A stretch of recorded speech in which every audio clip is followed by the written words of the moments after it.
दीक्षित है, उसमें गोपी भाव की उपासना है। और आप देखो कि मैंने दोनों बिछिया पहने हुए हैं मेरे पैर में दोनों बिछिया है, वही मैं चलो जहां ले चलो। करहि प्रणाम नगर नर नारी, करहि प्रणाम नगर नर नारी, करहि प्रणाम नगर नर। सब गाइए। करहि प्रणाम नगर नर नारी, मुदित ब्रह्ममय निहारी, मुदित ब्रह्ममय वारी निहारी। करिमा जन मागहि करि जोरी, करिमा जन मागहि करि जोरी। रामचंद्र पद प्रीति न थोरी, रामचंद्र पद प्रीति न थोरी।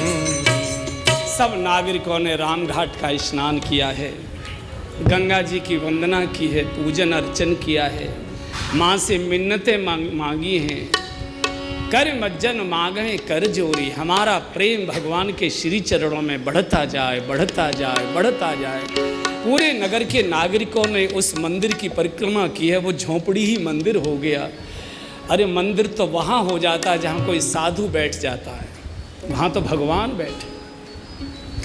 आप देश में तीर्थों में जाते हैं, जिन जिन मंदिरों में आप प्रणाम करते हैं, मंदिर दर्शन करने जाते हैं, मंदिर की नींव अगर खोद कर देखेंगे तो उसकी नींव में कोई न कोई संत, कोई न कोई महात्मा आपको भजन करते बैठे दिखाई दे जाएंगे।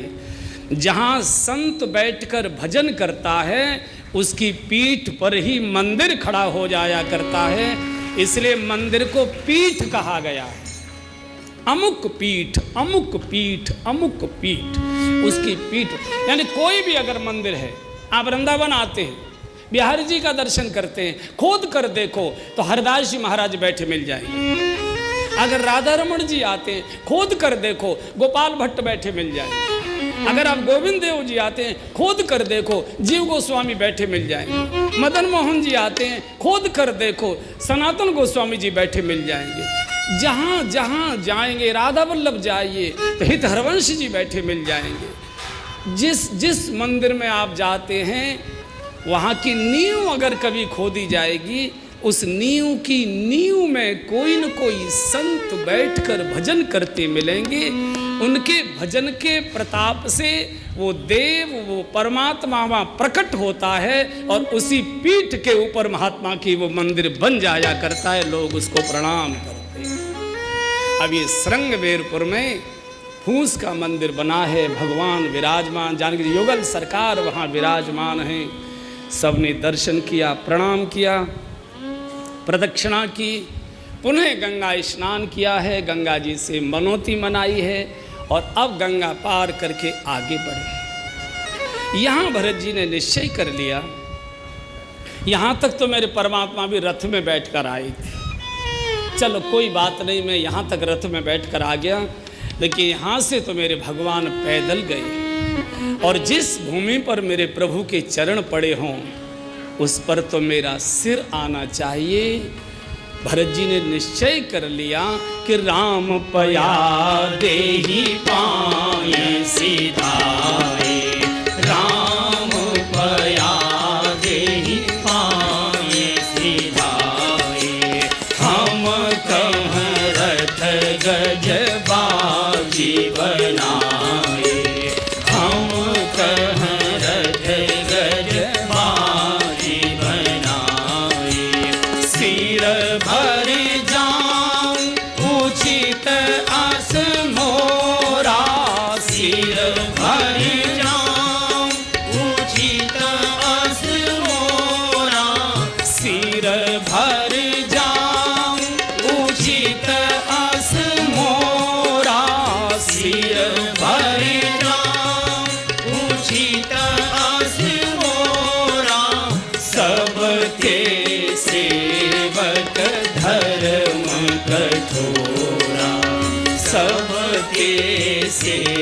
सेवक धर्म कठोरा। जी सिर भरी जाऊं उचित अस मोरा। सिर भर जाऊं उचित अस मोरा। मुझे तो सिर के बल जाना चाहिए। जिस भूमि पर प्रभु के पावन चरण पड़े हैं, माँ के चरण पड़े, वहां तो मेरा शीश चाहिए। सबते सेवक धर्म कठोरा। सेवक के मुख नहीं होता भैया, ध्यान देना। सेवा करने वाले का मुख नहीं होता, जीभ नहीं होती। सेवा करने वाले को आंख देता है भगवान, आंख देता है। सेवक को बोलने का अधिकार नहीं है, उसको देखने का अधिकार है। स्वामी को क्या चाहिए, स्वामी क्या आज्ञा करिए, आप जो कहेंगे सो करेंगे। आप बोलिए तो सही।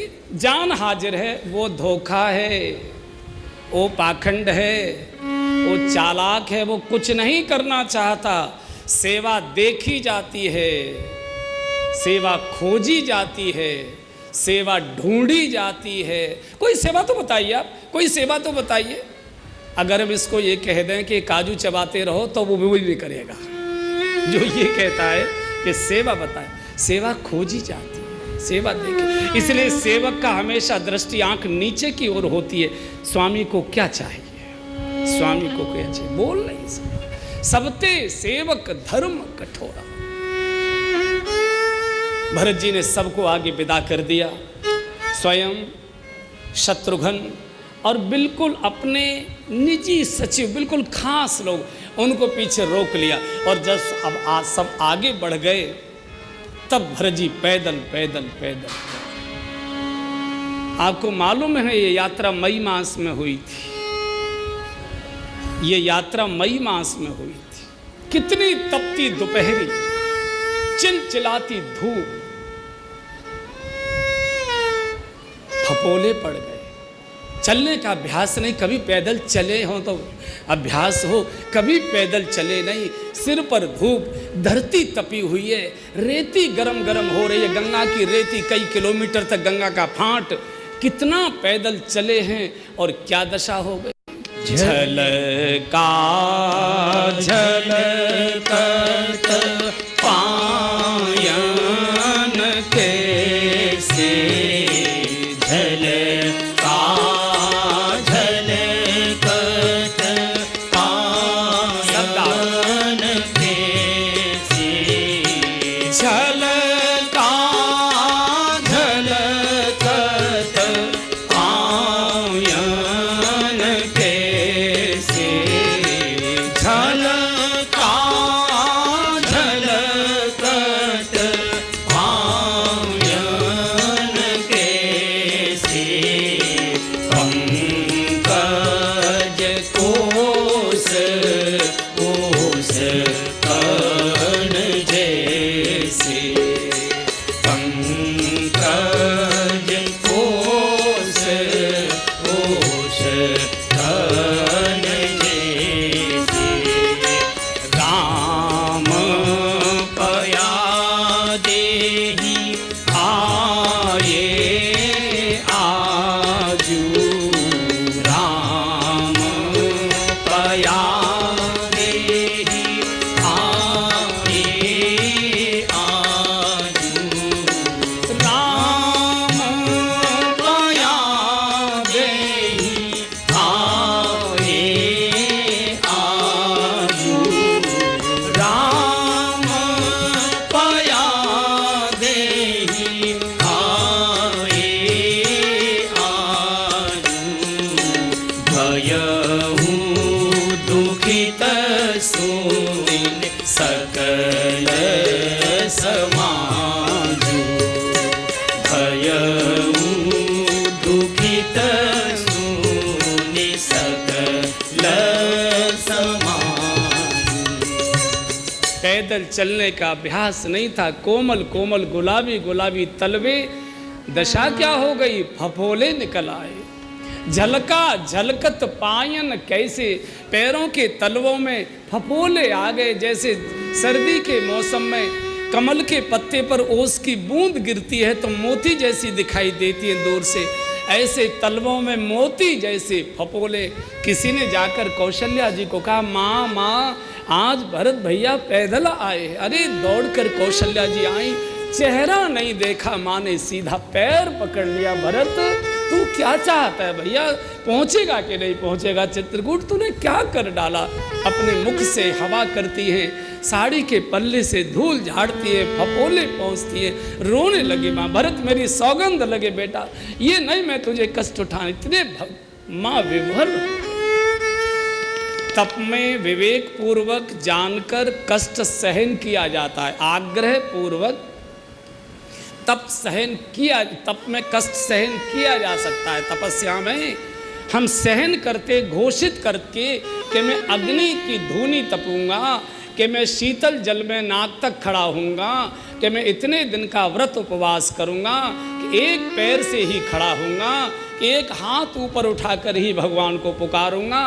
तपस्या में विवेक पूर्वक जानकर घोषित करके कष्ट को सहन किया जाता है, लेकिन भक्ति में कष्ट का अनुभव ही नहीं होता है कि हमको कोई अनुभव हो रहा है। भक्ति प्रेम का प्रतीक है और प्रेम में कभी पीड़ा की अनुभूति होती ही नहीं है, कभी होती ही नहीं। कभी।